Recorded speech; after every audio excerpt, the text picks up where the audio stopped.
Dans cette vidéo, je vais vous présenter les différentes améliorations de la version 7.9 de Bonita liées à la création des interfaces utilisateurs et à leur personnalisation, notamment la génération des formulaires, la création de thèmes personnalisés dans le studio Bonita et également les améliorations du portail. Mais commençons d'abord par la création des formulaires dans Bonita. Actuellement, dans Bonita, il est possible de générer des formulaires basés sur les contrats. Donc, ces formulaires vont permettre de créer, d'initialiser, d'instancier une nouvelle variable métier, ce qui a pour conséquence d'insérer les données dans la base de données métier Bonita. Il existe d'autres opérations possibles sur ces données, telles que la modification ou alors le simple affichage, donc des opérations d'update ou de select en base de données. Et pour ce type d'opération, actuellement, Bonita ne proposait pas d'assistant. Dans la version 7.9, l'assistant qui permet de définir le contrat va permettre, lors de la génération du formulaire, de venir générer des formulaires pour l'édition et la visualisation de données. Donc, ce qu'on va voir, c'est que le contrat, quand il est généré, nous propose de choisir entre la création, donc l'instanciation d'une nouvelle donnée métier ou son édition. Pour la donnée, on pourra sélectionner en cas d'édition ou de création quels sont les attributs qui vont être mis à jour. Pour une édition, les attributs qui ne sont pas sélectionnés pourront être alors affichés en lecture seule. On n'a pas encore de gestion de l'affichage d'une donnée en lecture seule, de l'intégralité d'une donnée en lecture seule, mais ça sera l'objet de futures améliorations. Donc, lorsqu'on va définir le contrat pour une édition, le formulaire qui va être généré va inclure les variables nécessaires pour obtenir la valeur actuelle de la donnée métier. Cette variable va être associée aux widgets, donc soit des widgets qui permettront à la fois la visualisation et l'édition, soit des widgets en lecture seule, en fonction de si les attributs sont présents dans le contrat ou non. Et l'ensemble des données saisies, donc que ce soit pour de l'édition ou pour la création d'une nouvelle variable métier, vont être groupées, agrégées dans une variable qui est associée au bouton pour soumettre le formulaire et qui va en fait avoir pour effet d'envoyer toutes ces données vers le contrat. On reverra un peu tout ça en détail dans une démonstration par la suite. Il y a d'autres améliorations aussi au niveau de la génération du contrat. On inclut maintenant par défaut une zone qui va permettre d'afficher les éventuels messages d'erreur, remontés notamment par la validation des contraintes. Et justement, sur cette validation des contraintes, on a des contraintes qui sont automatiquement ajoutées pour les attributs qui sont obligatoires sur une donnée métier. Si le contrat a pour objet de mettre à jour des attributs obligatoires d'une donnée métier, on a une validation que ces données ne sont pas nulles. En termes de création d'interface utilisateur, toujours, il y a des améliorations qui concernent l'UI Designer. Notamment lorsque on souhaite afficher des données métiers qui comportent un attribut dit lazy, avec une initialisation différée pour adresser des problématiques notamment de performance dans l'affichage, on va avoir un filtre AngularJS qui nous permet de faciliter en fait l'affichage de ces attributs sans avoir à manuellement venir effectuer cet appel pour obtenir ces informations. Ça va faciliter l'usage de ce type d'attribut. Il va y avoir le widget fichier donc qui permet la prévisualisation d'un fichier dans un formulaire Bonita qui devient disponible également en édition communautaire. Il était précédemment seulement disponible en édition entreprise. Il va y avoir une nouvelle propriété pour le label, pour afficher un label sur un widget texte. C'est une évolution nécessaire par rapport à l'affichage des données en lecture seule. C'est le widget qu'on utilise pour afficher les données en lecture seule et on avait besoin de pouvoir donner le nom de l'attribut qui est affiché. Également sur le widget bouton, donc qui permet notamment de soumettre une tâche. Une des problématiques, c'est que pour soumettre une tâche, il faut se l'assigner. C'est une action qui normalement est effectuée quand on consulte la liste des tâches dans le portail, parce que potentiellement une tâche est à faire par plusieurs utilisateurs, et pour éviter un accès concurrent, elle est assignée, un utilisateur se l'approprie. Et donc en fait, il est possible maintenant de configurer le bouton de soumission d'un formulaire pour qu'il effectue cette opération d'assignement. Ça permet donc d'embarquer le formulaire d'une tâche directement dans une application Bonita ou alors éventuellement dans une application tierce et de prendre en compte cette opération d'assignation et d'avoir la même fonctionnalité que celle proposée par le portail. Également sur le widget bouton, il reçoit une nouvelle propriété qui lui permet de stocker le code de réponse HTTP dans le cas d'un appel à une API ou d'une soumission de tâche, ce qui permet d'afficher des messages d'erreur en fonction du code de retour qui va être envoyé. En termes de création des interfaces utilisateurs, on a aussi maintenant un nouvel outil qui nous permet de basculer d'un type de widget à un autre facilement. On le retrouve quand on sélectionne un widget sur le formulaire. Ici, on a une petite icône qui nous permet de changer de type de widget. Ça va nous permettre, par exemple, de basculer d'un widget de type input à une liste déroulante, et tout en conservant l'intégralité de la configuration. Ça évite d'avoir à reconfigurer tout le widget. Éventuellement, s'il y a des attributs qui existent seulement dans le widget cible, à ce moment-là, il faudra venir configurer ceci. Mais tous les autres, tels que le label, la valeur associée, etc., en général, seront conservés automatiquement. Il est également possible, quand on crée des widgets personnalisés, de se baser sur les widgets fournis par défaut dans Bonita. Il est maintenant facile de consulter le code des widgets par défaut et d'en sauvegarder une copie pour débuter la création d'un widget personnalisé. On verra tout ceci bien sûr dans la démo qui va suivre. Au niveau de la prévisualisation des formulaires et des pages dans l'UI Designer, on a une nouvelle option qui nous permet de prévisualiser la page ou le formulaire en appliquant un thème, un look and feel d'une application. Donc si on a des applications qui sont actuellement déployées dans le portail avec des look and feel spécifiques, on va pouvoir en fait effectuer la prévisualisation avec ce look and feel pour avoir un rendu qui correspond réellement à ce que va voir l'utilisateur final.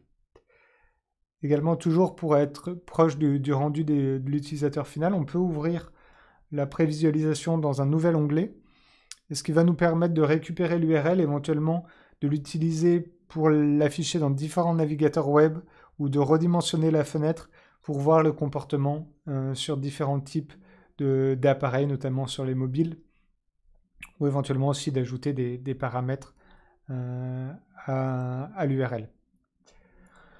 Voilà un peu pour l'aperçu rapide pour la partie création de formulaires, personnalisation des formulaires. On va passer à une petite démonstration dans le studio Bonita.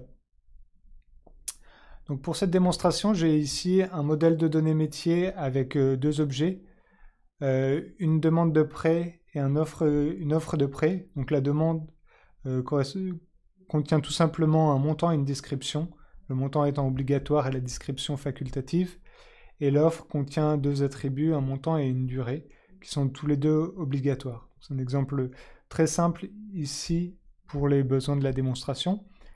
Et on a un processus qui contient deux variables métiers, donc une pour la demande et une pour l'offre. L'idée du processus, c'est qu'il va démarrer, l'utilisateur qui va démarrer le processus va devoir créer sa demande. Ensuite, un utilisateur, un employé pourra venir revoir la demande, éventuellement éditer la description, créer une offre. Il y aura une étape de validation de l'offre, sur laquelle on souhaiterait éventuellement afficher la demande également, et potentiellement éditer l'offre, corriger l'offre, et une étape de notification. Donc, processus assez simple, assez classique. Et donc l'idée, c'est ici déjà de commencer par la création du contrat. Donc on va ajouter un contrat à partir de la donnée. Et ici, donc la demande de prêt, ça va être une action d'instancier. On est au démarrage du processus. Ce qu'on veut, c'est enregistrer une nouvelle demande de prêt. Donc si on regarde ici, on va réclamer nos deux informations, le montant et la description. Et on voit qu'ici, on reprend ces informations de qu'est-ce qui est obligatoire, qu'est-ce qui est facultatif. Donc on va voir que le script d'initialisation tolère le fait que les attributs soient nuls de la demande de prêt. On aura toujours une demande de prêt qui va être créée, même si on ne reçoit aucune information. Par contre, c'est au niveau des validations des contraintes sur le contrat qu'on retrouve ici le fait qu'on n'accepte pas une valeur nulle pour le montant du contrat. Donc on a bien quand même une validation par rapport à nos attributs obligatoires. Si maintenant, basé sur ce contrat, je génère le formulaire, je vais avoir un formulaire qui me demande de recueillir le montant en widget obligatoire et en description, les informations de ma description, mais de manière facultative. Je vois ici le message d'erreur, donc l'affichage des erreurs qui va se faire seulement au moment où on clique sur le bouton soumettre en cas de retour par erreur. On a le détail des erreurs qui s'affichent en se basant sur cette variable JavaScript ici de submit error list. Le bouton soumettre ici utilise toujours la variable form output et on a la variable form input qui sert à initialiser les widgets par des valeurs par défaut, donc de manière statique, fixe, parce qu'on est en train de créer la donnée, donc il n'y a pas à pré-remplir avec des données côté processus ces widgets. Je disais, on peut facilement venir changer de type de widget. Ici, on voit qu'on a ce bouton Switch Widget. Par exemple, si au lieu d'un montant, je voulais proposer, au lieu d'un champ texte, pardon, je voulais proposer une liste déroulante, je peux sélectionner le type de widget par lequel je souhaite remplacer mon widget de type input, par exemple select pour une liste déroulante. Et je vois en fait l'association des propriétés de mon widget actuel, le widget input, et du widget cible, le widget select.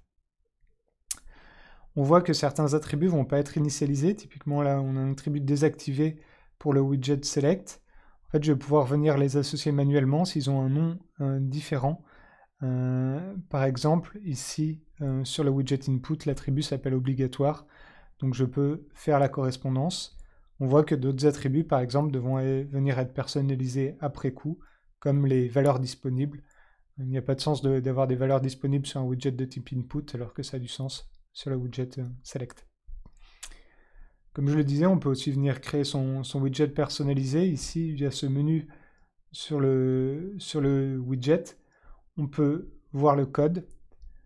Et ici, donc, on a le code du widget input par défaut qui n'est pas éditable. C'est le widget standard Bonita. Par contre, on peut en enregistrer une copie pour venir créer son widget personnalisé. Voilà donc pour le premier formulaire. Donc ici, on est avec un type de formulaire classique comme précédemment dans Bonita. Par contre, on va pouvoir venir voir ici la différence sur le second formulaire avec les ajouts.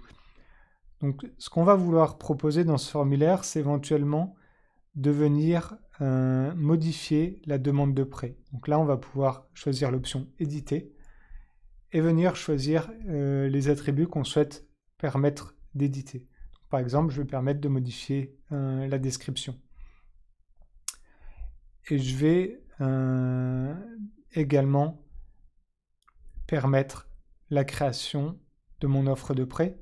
Donc ici, ça sera en instanciation. La donnée métier n'existe pas à cette étape. Et je permets la saisie de toutes les informations. Maintenant, quand je vais générer ce formulaire, il va me proposer pour ma demande de prêt de venir afficher les attributs que je ne vais pas éditer, donc ceux qui sont déjà renseignés mais que je n'édite pas, en lecture seule. Donc ici, je vais lui dire oui. Et ce qu'on va voir dans le formulaire généré, c'est que déjà pour l'offre de prêt, on a notre saisie.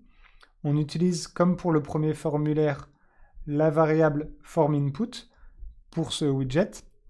Par contre, pour la demande de prêt, on a une autre variable, demande de prêt ici, qui est initialisée avec les informations de contexte, c'est-à-dire les informations liées au processus en cours d'exécution, donc à la demande de prêt associée au processus en cours d'exécution.